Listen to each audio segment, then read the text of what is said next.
Yo, what up, Toshi here. So, I wanted to make this video a little sooner, but I thought I'd give it a little bit of time, let it cook. And I finally have my kind of 2 cents I want to throw into this video going over which characters should roll for from the two upcoming limited characters. There's been quite a bit of time. We figured out the best characters in the game as it stands, and what teams are formulated and what teams are to come into the future. These two new characters excuse me, these two new characters are definitely going to formulate their own teams that we haven't been able to kind of work around with. One of those being a team we already use, but is going to be a replacement of that DPS, and the other character being in a team that hasn't had a DPS in that element, respectively. Anyways, let's hop into today's video. Yo, what up, Toshi here. So let's start with the first character, Jinhsi. The easiest way of understanding what element of this character is going to be is, first of all, her bodyguard is Sanhua. Sanhua is the glacial element, meaning that Jinhsi most likely isn't going to be a part of the same element, just because the fact that we already have two glacial characters, one of those being, well, both of those being DPS actually. We have a glacial healer. I wouldn't expect us to receive power creep for the main glacial DPS, in this case Yinlin, right, this soon. So, with that being said, considering that she has a celestial being she works with, right, in this case, she's going to be Spectro, is my guess. With that being said, Spectro makes the most sense because we haven't had a Spectro DPS yet. Main Rover you can use as a somewhat DPS, but Main Rover is like pretty much a jack of all trades. And then you have Arena, who is just a healer and buffer, right? You can maybe use her as a DPS, but it isn't going to be anything crazy like Yinlin or Charo, for instance, right? Jinhsi being Spectro is the best case scenario because now we have a team that we can use alongside the main rover, right? Why do I always say main rover? The Spectro rover, the Spectro MC, right? And then you could use in the same team with Arena, depending on how many copies. Of course, this will probably be prevalent for most players later on, not this soon, right? But depending on how many copies you have of Arena, you're also giving a Spectro damage boost to the whole team on top of the attack and damage boost you already give to everyone in the team party. That's pretty big for Spectral characters. So, Verena and Jinhsi seems like they're going to be a mainstay with one another. And when you do unlock that copy, which is the fourth copy Eidolon, whatever they call it in this game, honestly, I don't know, I'm not a whale.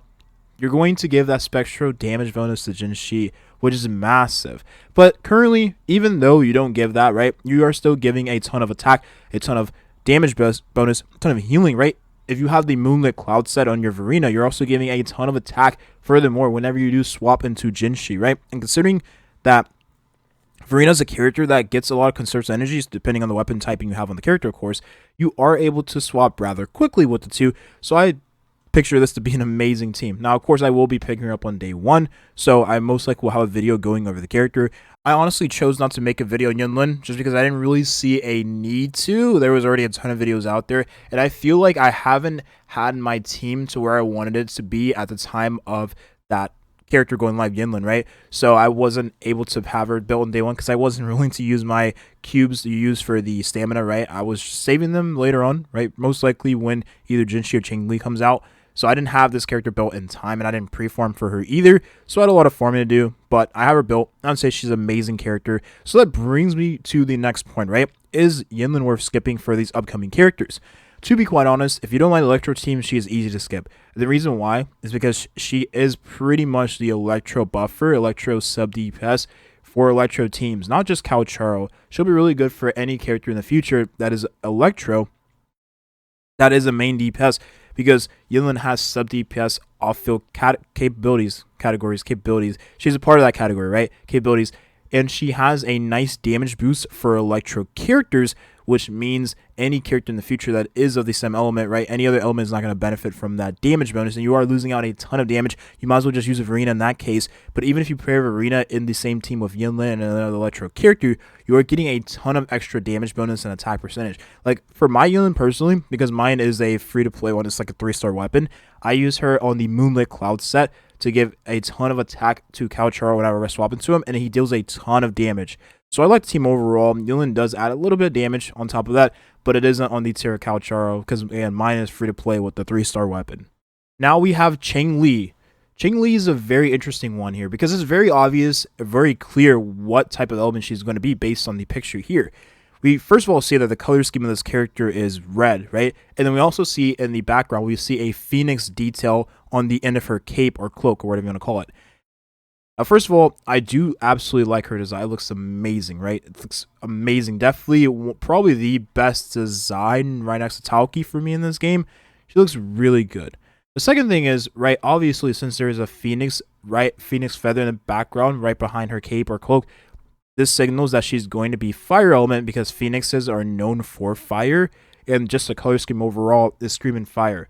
So with that being said, since she's going to be a fusion character, we can expect her to be a fusion DPS, right? Because if you read her kind of synopsis here, or her quote, "I am fortunate to have you as my opponent."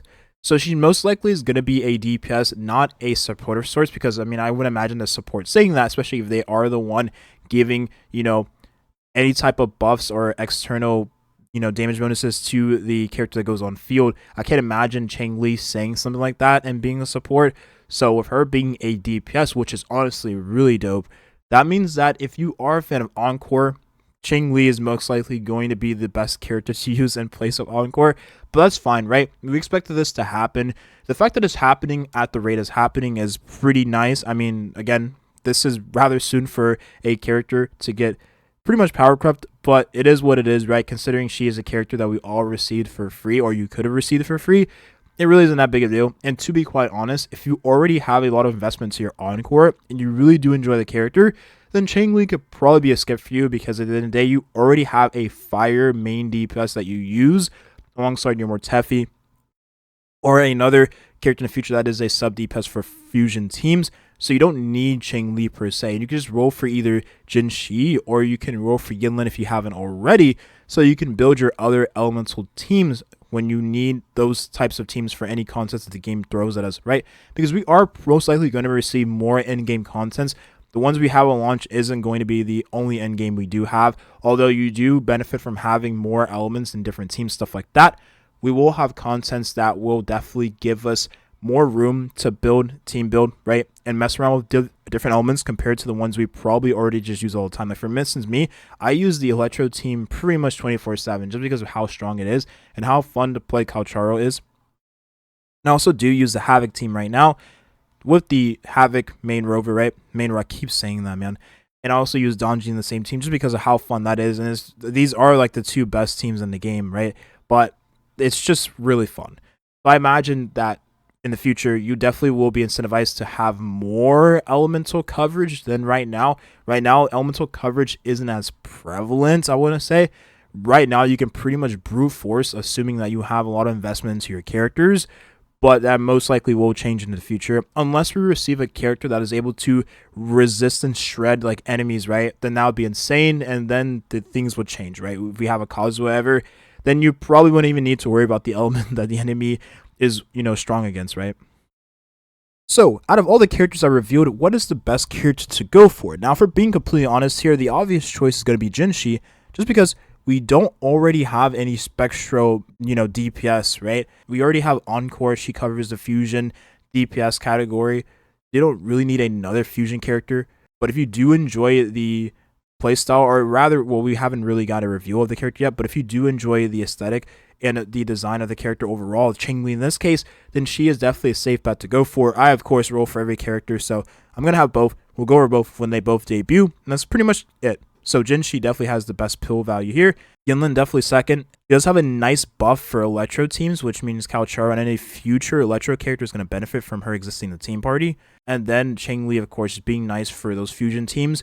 But again, we really already have Encore, so you don't necessarily need Changli, but that could change depending on how strong Changli ends up being. That's the video here. Thank you for watching, and have a nice rest of your day. Peace.